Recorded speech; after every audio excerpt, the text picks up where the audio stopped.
agradecer à Inês Andrade Paes a honra, a grande honra de me ter convidado para participar nesta cerimónia. Muito e muito obrigado.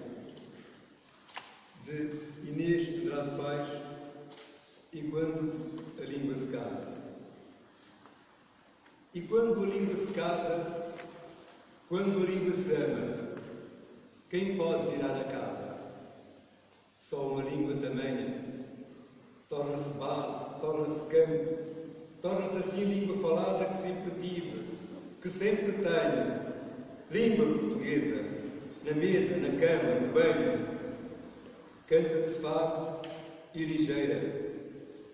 Morna-se, atende ao bamboleio, mas rebenta-se em corpo e instante, dengosa e bela peladeira, bamboleando esta língua, sempre nossa.